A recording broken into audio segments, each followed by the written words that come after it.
खबरों की तफसील में सबसे पहले आपको बताएं, वज़ीर आला सिंध का 31 फ्रेंडली थाने कायम करने का ऐलान। दहशतगर्दी और जराइम के खात्मे के लिए मजीद इक़दाम करने का आज़म। मुराद अली शाह ने एपेक्स कमेटी के इजलास में वाज़े किया, मौसर पॉलिसी से दहशतगर्दी पर काबू पाया। जराइम के खात्मे के लिए इंटेलिजेंस बेस्ड ऑपरेशन जारी है। शहरियों को परेशान होने की ज़रूरत नहीं है। मुनशियात के आदी अफराद की बहाली के लिए मजीद सेंटर्स भी बनाए जाएंगे। निजी गाड़ियों में सादा कपड़ों में मलबूस गार्ड्स के खिलाफ कार्रवाइयां तेज करने की हिदायत। मजीद तफसीलात जानते हैं अक्सर शाहिद से। जी बताइएगा। जी बिल्कुल, वज़ीर आला सिंध मुराद अली शाह की ज़ेर सदारत एपेक्स कमेटी का 25वां इजलास है वो आज हुआ है, जिसमें तमाम वज़रा समेत जो है वो सीनियर वज़ीर शहरी नाम मेमन, वज़ीर दाखिला ज़िया लंजार और कमाल commander Karachi lieutenant Mohammad Awais, speaker chief secretary Asif Haider Shah समेत जो है वो दीगर अफसरान ने जो वो शिरकत की, जिसमें एडिशनल आईजी कराची जावेद आलम ओडो और दीगर मुतल्लिका इदारों के अफसरान भी शामिल थे। नेशनल एक्शन प्लान के तहत सूबों में एपेक्स कमेटी जो वो कायम की गई है। वज़ीर आला सिंध मुराद अली शाह ने इजलास में कहा कि सिंध में बाकायदा एपेक्स कमेटी का इजलास जो है वो करता रहा हूँ माजी में और इस साल भी किया है। सिंध हुकूमत जो है वो मौसर पॉलिसी के बायस वो दहशतगर्दी के कंट्रोल को जो है वो जारी रख रही है। नेशनल एक्शन प्लान की रोशनी में दहशतगर्दी, मंशियात और दीगर संगीन जुराइम के खिलाफ जो है वो इंटेलिजेंस बेस्ड ऑपरेशन जो वो जारी किए गए हैं। सूबे को दहशतगर्दी, मंशियात और दीगर जुराइम को पार करने के लिए जो इकदाम किए जा रहे हैं। इजलास में जो है वो मुख्तलिफ मौज़ूआत पर जो ब्रीफिंग दी गई है और आगाही भी जो दी गई है। गुज़िश्ता साल एपेक्स कमेटी के इजलास में रोशनी में मंशियात के आदि अफराद जो बहाली के लिए मजीद सेंटर जो कायम किए गए हैं। इस वक्त भी सुबह भर में जो 31 फ्रेंडली पुलिस स्टेशन जो कायम किए गए हैं, जबकि असला की नुमाइश पर भी सेक्शन 100 जो है वो 144 144 जो है वो लगा दिया गया, जबकि मुख्तलिफ जो है वो मौज़ूआत पे इस पर बात की गई। जबकि सिंध हुकूमत ने 3.6 बिलियन रुपए CTD को मजबूत करने के लिए भी जो मकसद किए गए हैं। साल 2024 में 231 ऑपरेशन जो वो किए गए हैं। एपेक्स कमेटी के इजलास में ब्रीफिंग जो वो दी गई, जबकि सीपेक और नॉन सीपेक में काम करने वाले चार्जेस को सिक्योरिटी जो वो फराहम की जाएगी।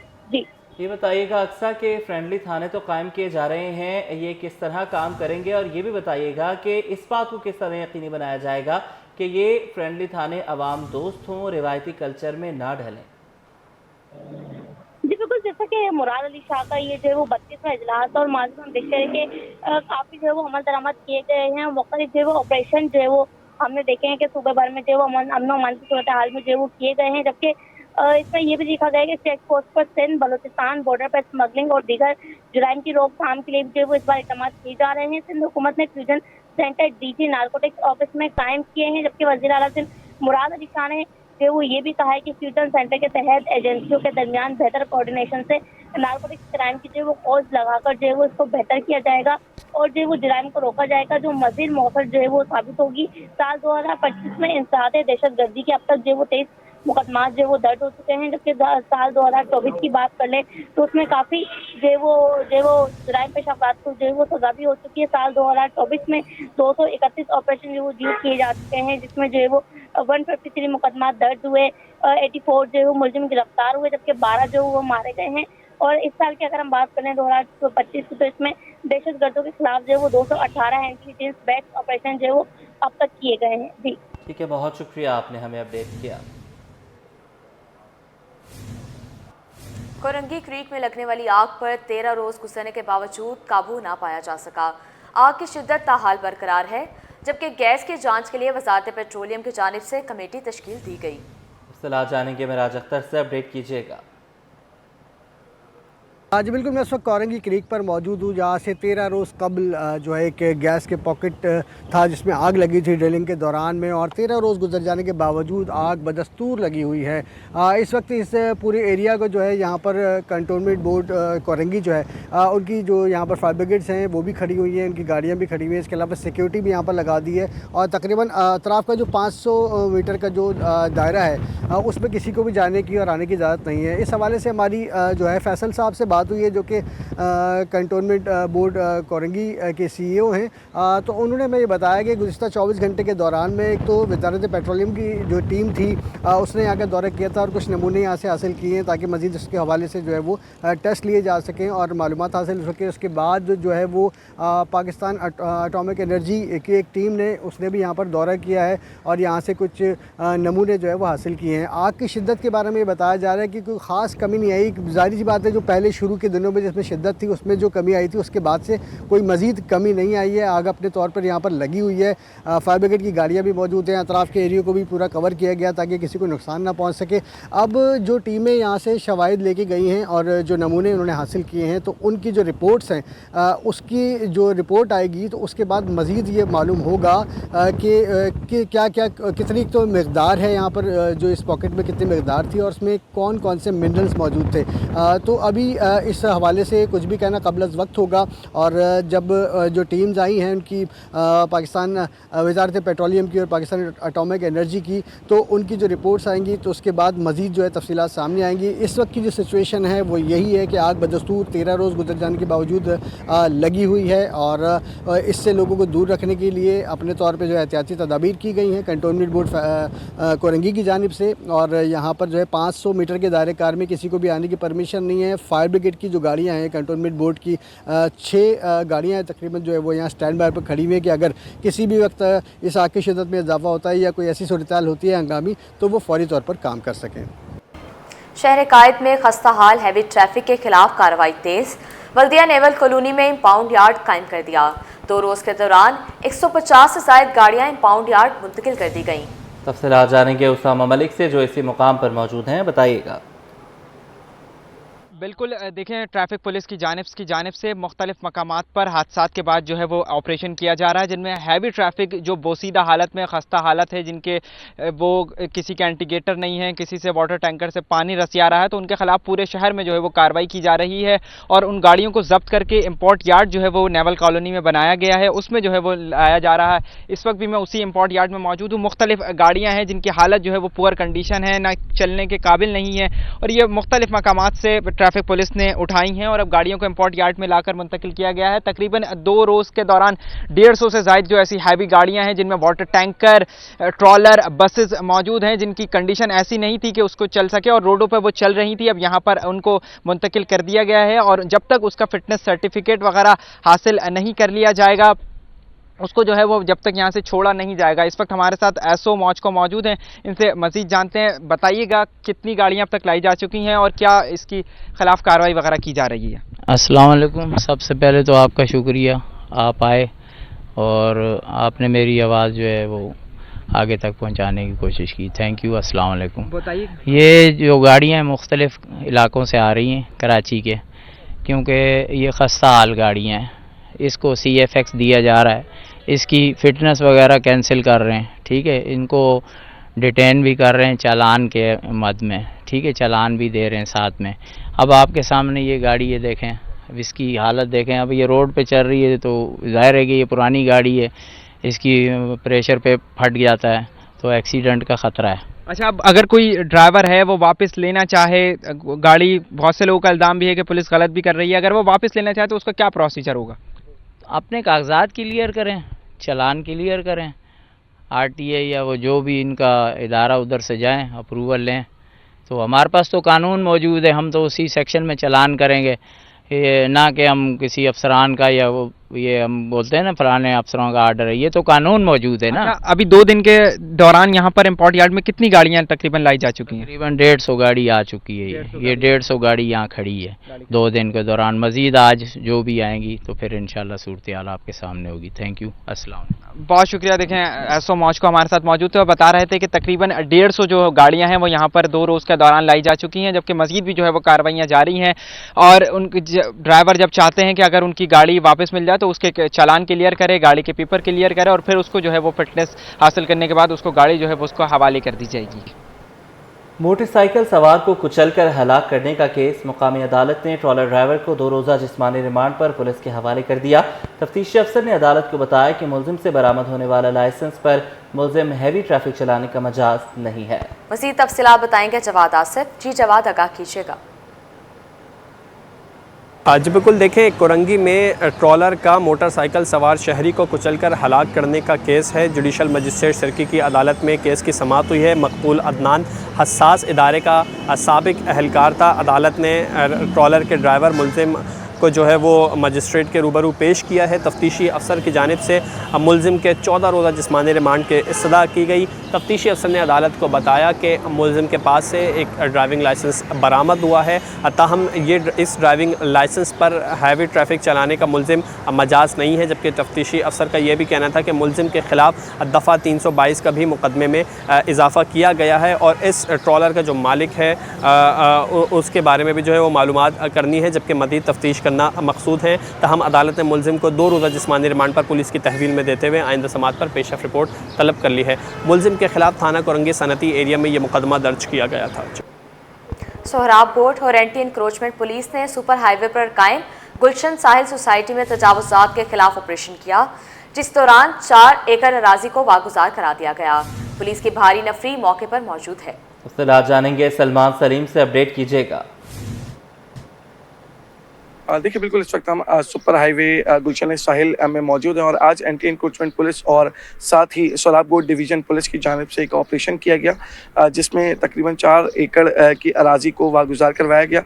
एडिशनल SHO हैं एंटी इंक्रोचमेंट ईस्ट के बिलाल गुंदल साहब, उनसे बात करते हैं। बिलाल साहब, ऑपरेशन आप लोगों ने किया है, क्या कामयाबी मिली है, कितनी ज़मीनें वागुजार करवाएंगे? जैसा कि आपने बताया कि तकरीबन हम लोगों ने 4 एकड़ के करीब जो है अराजी जो है तकरीबन वागुजार करा चुके हैं, जिसमें एम्यूनिटी प्लॉट्स वगैरह भी मौजूद थे। और चूँकि आपने ख़ुद मॉनिटर भी किया कि लॉ एंड ऑर्डर सिचुएशन को भी हमें मद्देनजर रखते हुए जो है वो कुछ करना पड़ता है, लिहाजा DC साहब की तरफ से भी अहकाम थे। तो इंशाल्लाह ये शेड्यूल जो है वो तकरीबन 12 तारीख तक रहेगा ऑनवर्ड्स, और इंशाल्लाह ताला जो भी है वो हम बागुजार कराएंगे। ये भी बता दीजिएगा कि मजीद कितनी आप समझते हैं कितनी अराजी है जिसके ऊपर कब्जा हुआ है, मजीद कितनी अराजी को वागुजार करवाना है और मुज़ाहमत को टेक ओवर करने के लिए आप लोगों ने कितनी नफरी जो है वो तैनात करवाई? जिसमें हमारे पास जो है माशाल्लाह तकरीबन कोई 100 से 150 के करीब नफरी है, जिसमें डिस्ट्रिक्ट पुलिस भी है, रेवेन्यू ऑफिशियल्स भी हैं, एंटी इंक्रोचमेंट भी साथ है। और इसमें जो है वो जाहिर सी बात है, आपने जैसे कि देखा कि आते रहते हैं, जैसे बच्चे हैं, लेडीज़ हैं, फैमिलीज़ हैं, लेकिन हम उनके साथ उनको बावर करा रहे कि जो इम्यूनिटी प्लॉट बिलखसूस हैं और जो इंक्रोचमेंट वगैरह है उनको आहिस्ता आहिस्ता करके रिमूव करें, ताकि तभी जो शेड्यूल है वो 12 तारीख तक पोज किया। ठीक है, बहुत शुक्रिया। देखें, बिल्कुल एडिशनल SHO बिलाल गुंदल जो है वो हमारे साथ मौजूद थे और 4 एकड़ की अराजी को आज वागुजार करवाया गया। मजीद जो अराजी है जिसके ऊपर कब्जा हुआ है उसको भी वागुजार करवाया जाएगा। 12 तारीख तक ये ऑपरेशन जारी रहेगा और साथ ही जो डिस्ट्रिक्ट पुलिस है उसने जो है वो इस ऑपरेशन के अंदर हिस्सा लिया। पुलिस की भारी नफरी यहाँ पर तैनात की गई। साथ ही जो वाटर कैनन है उसको भी यहाँ पर तलब किया गया। किसी भी नाखुशगवार वाक़े से निपटने के लिए पुलिस की नफरी जो है वो यहाँ पर तैनात रहेगी। जी, आपको बताएं कि मैट्रिक बोर्ड की अनोखी मंतक रातों रात इम्तिहानी मराकज़ तब्दील। सुपरिटेंडेंट तलबा की राह तकते रहे। औरंगी टाउन के निजी स्कूल में कायम इम्तिहानी मरकज़ से 295 तलबा गायब। 300 में से सिर्फ 5 उम्मीदवार इम्तिहानी मरकज़ पहुँचे। तलबा कहाँ गए? स्कूल प्रिंसिपल ने तहकीकात का मुतालबा कर दिया। मज़ीद तफसीलात जानते हैं ज़ुबैर राशिद से। जी बताइएगा। जी बिल्कुल, देखिए, सानवी तालीमी बोर्ड कराची में इम्तिहानी मराकज़ रातों रात तब्दील होने लगे। इम्तिहानी मराकज़ के सुपरिटेंडेंट तलबा की राह तक में रहे।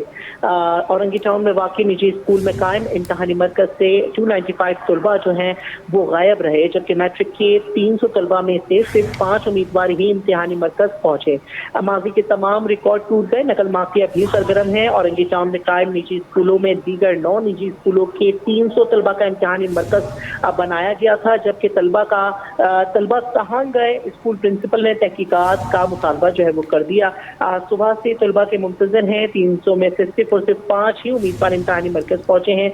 स्कूल प्रिंसिपल व सुपरिटेंडेंट का ये कहना है, जबकि उन्होंने ये भी कहा कि ये बच्चे यकीनन कहीं ना कहीं पेपर दे रहे होंगे। इस ज़मन में जो है निजी स्कूल एसोसिएशन के एक रुकन ने जो है ये इंकशाफ किया है कि इम्तिहानी सेंटर्स में बच्चे जो हैं वो इम्तिहानी सेंटर में मौजूद नहीं है, लेकिन ये बात जो है वाज़ेह है कि वो बच्चे जिस इम्तिहानी सेंटर में उनका नाम आया है वहाँ के बच्चे किसी और इम्तिहानी सेंटर में जो है वो पर्चा दे रहे हैं। रातों रात मैट्रिक बोर्ड कराची में जो है सेंटर्स जो है मनमाने वो बदले जा रहे हैं और इस मामले पर बोर्ड हुकाम जो है यकीनन हमें मुलव्विस जो है दिखाई देते हैं। जी ज़ुबैर, बहुत शुक्रिया आपका। कराची में मैट्रिक के इम्तिहानात का तीसरा रोज़ दूसरी शिफ्ट में 10वीं जमात का जनरल ग्रुप का अंग्रेजी का पर्चा है। जैकब लाइन 3 नंबर स्कूल में बिजली की बंदिश बवाल बन गई। तुलबा बिजली के बगैर गर्मी में इम्तिहान देने पर मजबूर हैं। तफसीलात जानेंगे अक्सर शेख से, अपडेट कीजिएगा। जी बिल्कुल, सालाना इम्तहानात का आज तीसरा रोज़ है और दोपहर की शिफ्ट में जो है 10वीं जमात के जनरल ग्रुप का अंग्रेज़ी का पर्चा जारी है। सुबह की शिफ्ट में 9वीं जमात के बायोलॉजी का पर्चा हुआ था। इसी के साथ आप देख सकते हैं अपने की जो सहूलियात का फुकदान है वो इस स्कूल में भी इस वक्त मैं मौजूद हूँ, government girls secondary school Jacob line number 3 पर। और यहाँ पर जो बच्चियाँ हैं वो किस तरीके से अपना एग्ज़ाम दे रही हैं कि जो फर्नीचर है उसकी भी फुकदान है। यहाँ पर जो डेकोरेशन की कुर्सियाँ हैं उस पर बच्चियाँ बैठ के अपने एग्ज़ाम्स दे रही हैं। अगर कैमरामैन ताबिश छत दिखाए तो छत पे पंखे भी नहीं हैं और लोड शेडिंग का सिलसिला जारी है। गर्मी में बुरा हाल हुआ हुआ है। इनकी टीचर्स का कहना था कि गर्मी की वजह से कुछ तलबा की जो है तबीयत भी ख़राब हो जाती है, जिसके बायस जो है उनको बाहर बिठाना पड़ता है। चेयरमैन बोर्ड की जानिब से के इलेक्ट्रिक को बार बार ये इस्तदा की जा रही है कि ड्यूरिंग एग्ज़ाम लोड शेडिंग ना की जाए, लेकिन उसके बावजूद हम ये देख रहे हैं कि चाहे सुबह की शिफ्ट हो, सुबह की शिफ्ट में बायोलॉजी का एग्ज़ाम था तब भी लोड शेडिंग का सिलसिला जारी था। 9:30 से 12:30 बजे के दरमियान एग्ज़ाम होता है और उसी दौरान जो है लोड शेडिंग का सिलसिला जारी रहता है। दोपहर की शिफ्ट में 2:30 बजे से 5:30 बजे तक का एग्ज़ाम होता है, लेकिन हम ये देख रहे हैं कि यहाँ पर भी जो है लोड शेडिंग का सिलसिला जारी है। ना सुबह सुकून है ना दोपहर में सुकून है, तो तलबा जो हैं वो गर्मी में और बग़ैर लाइट के अपना पर्चा हल करने में मसरूफ़ दिखाई दे रही हैं। जी, यूएई जाने वालों की मौजें। दुबई जाने वालों के लिए अरब अमारात की हुकूमत ने नरमी कर दी। तालिबे इल्म, मुलाजमत और सियाहत के लिए जाने वाले अपना वीज़ा हासिल कर सकेंगे। अरोमा ट्रैवल एंड टूर्स के ऑपरेशनल हेड सजाद बशीर कहते हैं कि दुबई जाने के लिए दस्तावेजात मुकम्मल होनी चाहिए। बैंक स्टेटमेंट असल हो तो वीज़ा बआसानी मिल सकता है।